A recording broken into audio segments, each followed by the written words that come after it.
You wanted the best. You've got the best podcast. The hottest podcast in the world. The Chris Voss Show, the preeminent podcast with guests so smart you may experience serious brain bleed. The CEOs, authors, thought leaders, visionaries, and motivators. Get ready. Strap yourself in. Keep your hands, arms, and legs inside the vehicle at all times, because you're about to go on a monster education roller coaster with your brain. Now, here's your host, Chris Voss. Hi, this is Voss here from thechrisvossshow.com. Well, ladies and gentlemen, the Iron Lady sings that makes it official. Welcome to the big show. As always, the Chris Voss Show is a family that loves you, but doesn't judge you, at least not as harshly as the rest of your family, because, well, they know what you did in 1974, and we don't talk about it, but they still blame you for the episode with the cat. Anyway, I don't know. I'm just making up stuff. Right now, someone's out there in the audience going, oh, shit, he knows. Anyway, guys, we have an amazing author on the show, and in the meantime, we want you to refer your friends and relatives. Remember, the Chris Voss Show is a giant multi-level marketing organization where you have to have a downline of 5 referrals under you of your family relatives that also subscribe to the show. No, I'm just kidding. There's nothing like that. We don't do that sort of thing. But, no, seriously, we do. We check, so get on it. Go to goodreads.com/Chris Voss, LinkedIn.com/Chris Voss. Chris Voss 1 on the TikTok, getting at Chris Voss, Facebook.com. Today we have an exciting young man on the show with us today, all the way from Germany, and he's promised not to start any world wars for me, at least during the show. They did too, so they're troublemakers over there. And I am German, so that's part of the problem. But we left before the I don't know. I don't have a joke for that. We left before the unsettling, or whatever that was. Anyway, we're trying to do German jokes in the Chris Voss Show today. It's not working. So, good job, improv boy. He is the author of the latest book called out June 11th, 2024, called Interconnected Success: Mastering the 7 Key Areas of Impact in Business and Life. So those of you who aren't interested in success and you want to lose miserably, this show's not for you. But if you want interconnected success and to master your life and business, this is the show for you to listen to. And you might want to listen to it 4 or 5 times. We have Stephan Szugat on the show with us today. We'll be talking to him about his book, his insights, and how you can make your life better. And if he doesn't make your life better, we're going to keep bringing him on the show until you get it. Anyway, Stephan is a former interim manager for finance and accounting. Today is a coach and author. He mainly coaches business owners and managers to gain clarity about what matters most. Profits, of course. No, I'm just kidding. Boosting focus on what to do and about taking encouraged actions while aligning business and personal goals. He also helps individuals about gaining clarity and experiencing happiness within. Throughout his life, he learned various methods to find that the simple things work best. Who knew? Happiness is what we all seek and mostly overlook that it comes from within us, along with my 7 other personalities. Stephan has helped his clients to see and experience this inner joy as easy and simple as possible. Welcome to the show, Stephan. How are you? Thanks for having me, Chris. I'm doing good. I think a Stephan flipped into the bio there, didn't it, from me, huh?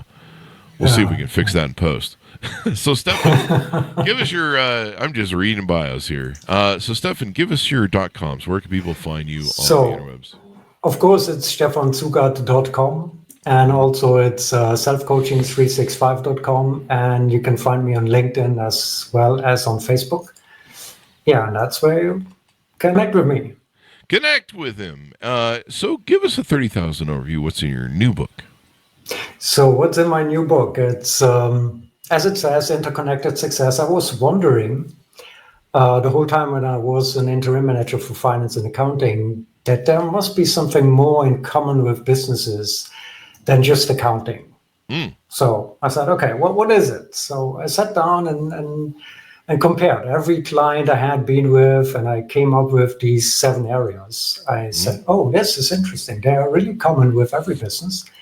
And to my surprise, I found out they are also common in all our private life, in our personal life. So I said, that's interesting.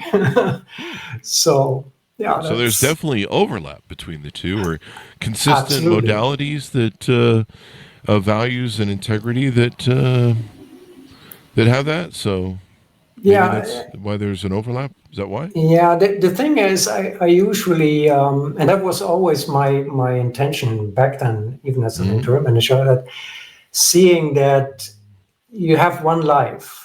Part of that life is in the business world, and part of the life is in your personal world. But you have to match that. Mm-hmm. Everyone talks about work-life balance, but it's not about that. It's really aligning these things. Mm-hmm. Business is one side of a coin, and the personal life is the other side. You can divide them. You can separate them. So what was the proponent that made you want to write the book? Was there a moment the light went on and said, "Hey, we should write a book, eh?" Yeah, that was the first thing came up about I would say 15 years ago. Mm-hmm. I was joking with another interim manager. We had been in the same company and have been exchanging stories from our experience, and out of nowhere we just had been joking and saying, "Hey, we need to write a book about this." It's so many awesome stories, and some really having been fun talking about. And while I was starting writing this book, I remembered that, and I said, "Oh yeah, that's the idea, to bring the coaching model that I created, which involves these 7 areas, blending it in with the stories from my interim management experience." Mm-hmm. So. So tell us about your journey through life. You've written 3 books, I think, at the very least. How did you grow up? What were some of your influences, parental shaping, and what made you go down the roads you took? Well, it's I grew up in a rural town, a really small town, which was pretty good to grow up. The only thing that was annoying sometimes was that nearly everything or everyone know you in that town, right? Mm-hmm. So you, you couldn't be nasty or something because everyone would know, and your parents as well. So that was the only backside on that. Yeah. So, and while I grew up, one moment I felt like, oh, this town is too small. I need to go further on, right? So the next step was the next bigger town about 35 miles away, where I started my apprenticeship Mm-hmm. in wholesale and export, and that was pretty interesting. And that was my first experience of being in business, and the owner of that company, it was a small company. I think we had about 20 something employees or something. So, Mm-hmm. and this business owner, he was really a man of integrity. So you can count on his word. And he probably gave up on some of really good contracts just because he said, no, it's not, there's no mutual benefit. Mm-hmm. So that was really my first experience in business. And from that, I started going back to school because my intention was to go to the university, doing some study. And I really did. I started, but I chose the wrong profession. I started with mechanical engineering Ah. because I always had interest in technology. So I was, whatever it was, everything that was turning was having my interest. But then starting and going into mechanical engineering myself, and the funny thing is, I love numbers because that's why I ended up in finance and accounting, and I still I have not figured out why this happened that I didn't finish the mechanical engineering study, because I had so many issues with all these construction calculations. I don't know if my buildings would have been stronger than anyone else's. Maybe they would have been more expensive, I guess. So, yeah, and from there, because that mechanical engineering didn't work out for me, And I was working on the side with an American company already in the finance and accounting department. They just gave me the chance to really go through all the departments in accounting, whatever it was, accounts payable, receivables, and whatever you can name. Mm-hmm. And I said, well, that's interesting too. So, and I still had the connection with technology, because back then this company was selling high-end mainframe computers and mid-range systems. So something that only really big companies have today. So so I still had that technology side of things. Mm-hmm. And it took a while until I ended up in interim management. Mm-hmm. But that was the most interesting experience for me, because really devoting myself to one company at a time, I could dive so deep into these businesses and understand their whole business model and whatever drives them. That really, I learned so much. I was, most of the times I was joking with the ones who hired me that, hey, I'm the most expensive apprentice you ever had, because I'm learning with every job. And then out of a sudden, I experienced that I was not talking with my clients about the numbers that much anymore. Mm-hmm. Was more about strategy, giving them feedback about ideas they had, and what project they have in the business, and what they can do to improve profits and so on. Mm-hmm. So, and I wondered, because that happened with many of my clients at the same time, I said, what the heck I'm doing? And I realized, that's coaching. It's called coaching. So, and I get myself into a course and learned about how to do coaching in a professional way, mm-hmm. instead of what I was doing from a natural. Yeah.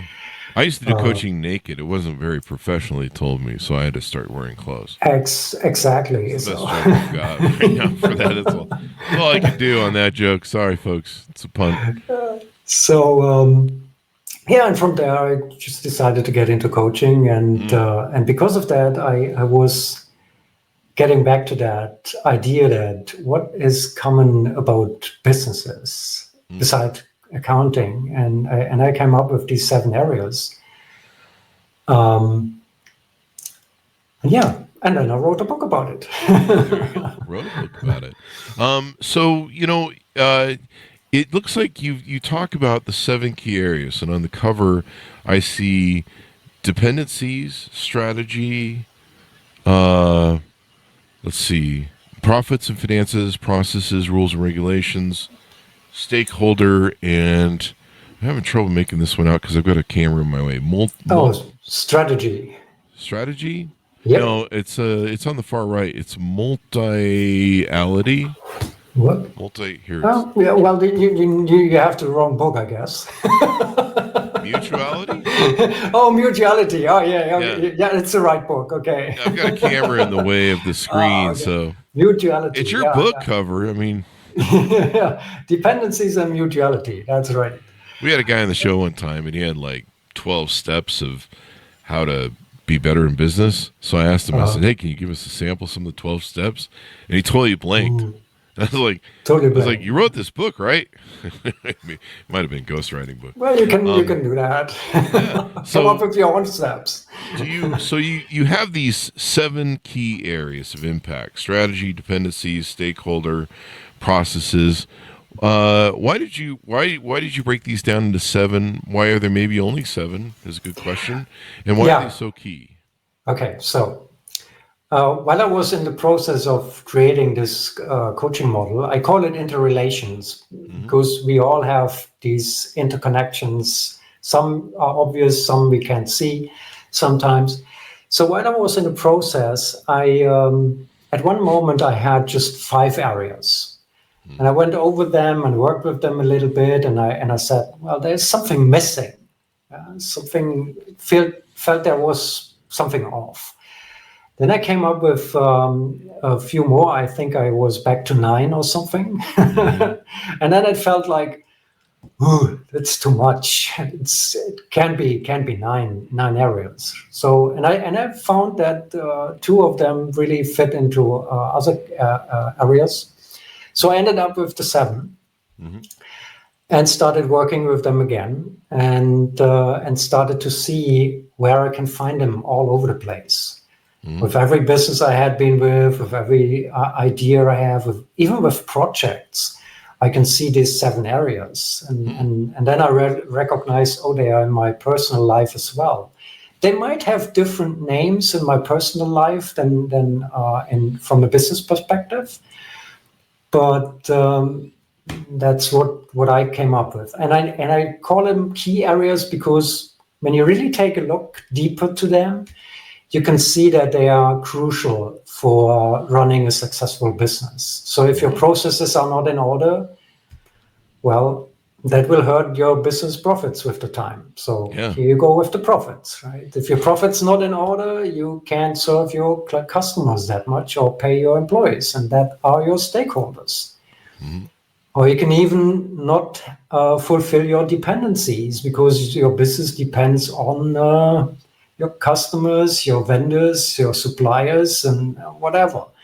So, and it's not that you balance these 7 areas one time and that's done for every moment in the coming future. That's not possible from my point of view. That's why I have it on the cover as like a wheel, because it's like a wheel turning all the time. So that's what is life, right? Life is always changing, and so you have to see what is the area I need to focus most on, but don't forget about the others. Yeah, and I mean they're interchangeable, right? I mean you've got to balance them all and find what works. Strategy is really important. Understanding processes are really important. You know, how maybe your supply chain or your production, goes from point A to point Z, and how things pass it through, and innovations you can make in those processes. That's really important to have.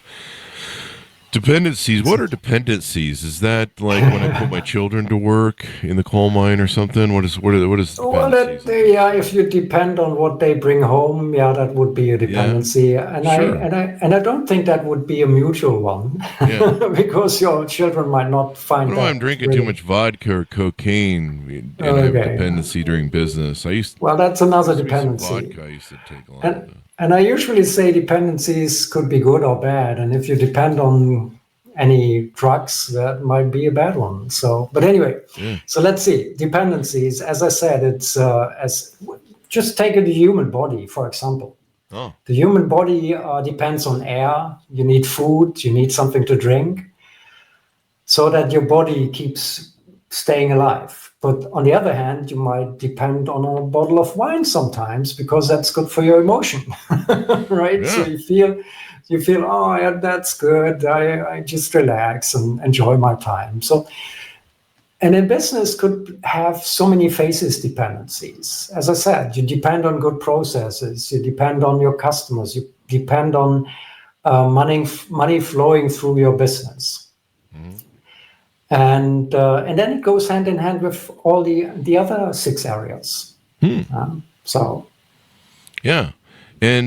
plays into that. So tease out some of the other 2 books. You have 2 books too that you have as well. Yeah, the other one is the Love Yourself workbook, and that's really about recognizing that whatever you're looking for, the love and the happiness is really inside of you.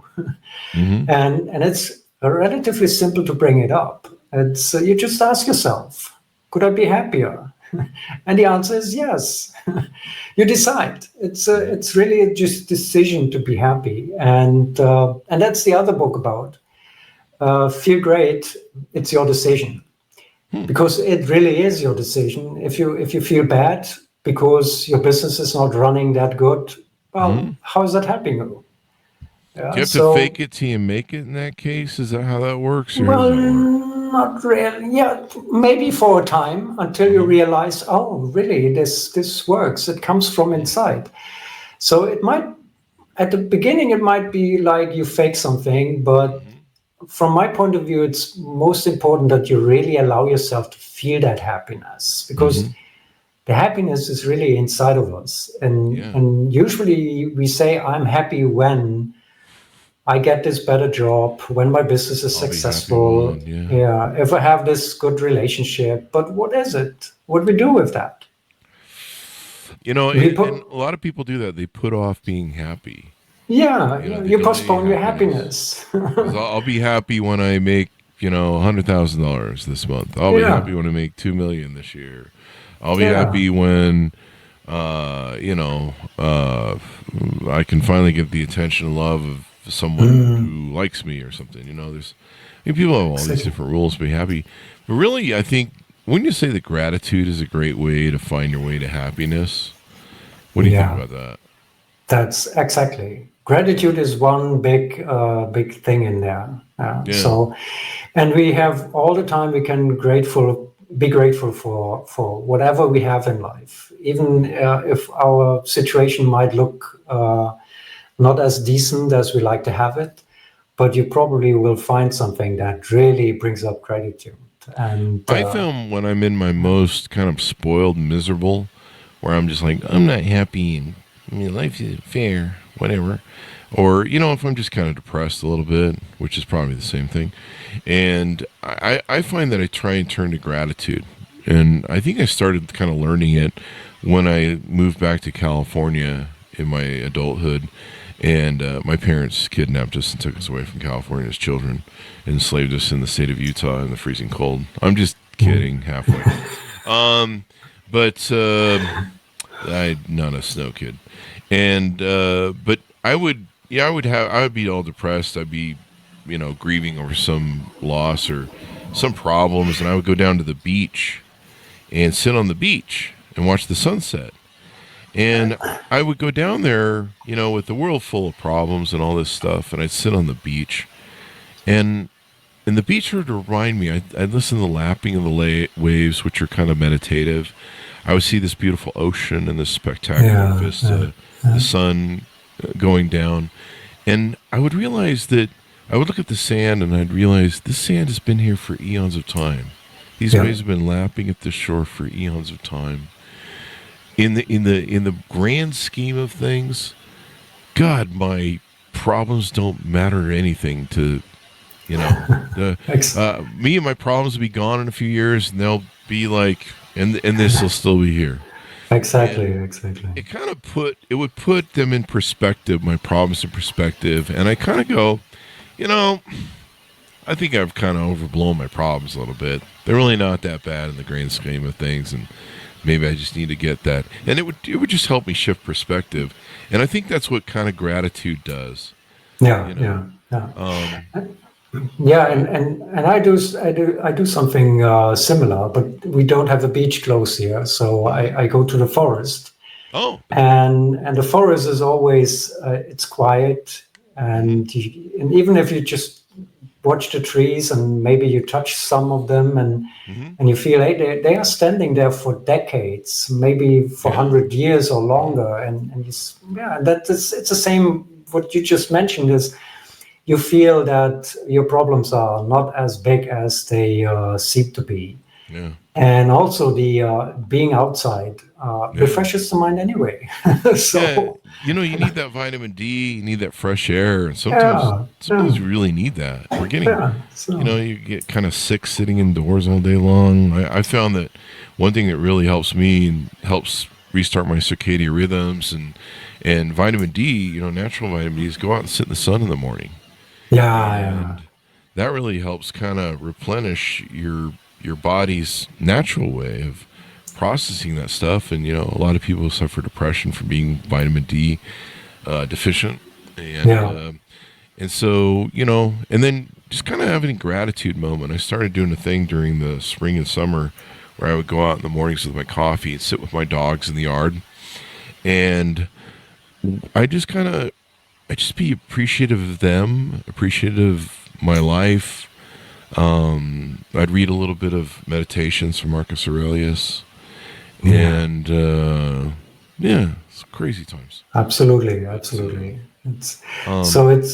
It's always a good thing to step back and just recognize what's there. Yeah, what you love. You can even find something in life, whatever your situation is. You can always find something that you love. Mm-hmm. Right. So it's maybe a good book. Maybe, as you just mentioned, your pets, if you have some. So and I know pets could be really a good thing to bring up the mood, right? There's always something to laugh about. Yeah, I mean, my dogs, they know when I'm hurting. They know when I'm having issues, and they'll get in. They'll come to me and be like, "Hey, man, it's not that bad. It's not that bad. You're gonna be okay." And, exactly. I think that's a great place to be, and very important as well. So any more thoughts we want to tease out about your book? We of course want people to buy it, but any more thoughts we want to tease out about it? Well, the thing is, it's not that you just work on one area. You work on one area that you focus on, and there is in the book is I call it the measure wheel.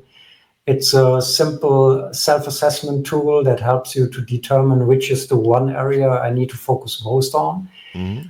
But while working on that area, it's you have to work on all others, because you will see that there are these interrelations between all these 7 areas. So you can't avoid them. And I kept the assessment tool really simple. It's just a self-judgment. You don't need to juggle a lot of numbers or dive into big data or something. It's simple, straightforward. It might take about a minute, maybe 5 if you're slow, and that's it. And then you know where you are at. Well, this should be interesting. Now, tell us about some of the services you offer on your website over there. People can get involved at Self-Coaching 365. Yeah, so on the website Self-Coaching 365, I offer online courses that are based on the book and the interrelations coaching model. Mm-hmm. It's a self-paced course, and of course there is some support in the background if it's needed. So people can just drop me an email or open a support ticket, whatever they like. So, and on top of that comes a group coaching offer that's open for everyone who is participating in the online course. Mm-hmm. And there are 2 courses, actually. The one is more the business related, which is called the Interconnected Success, Navigating the Maze. And the other one is the Ultimate Insights course, which is more focused on the personal development side of the interrelations coaching model.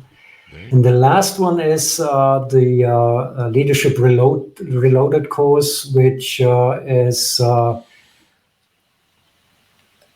my experience I have made as a leader while I was an interim manager, how I was leading my teams, what worked best for me.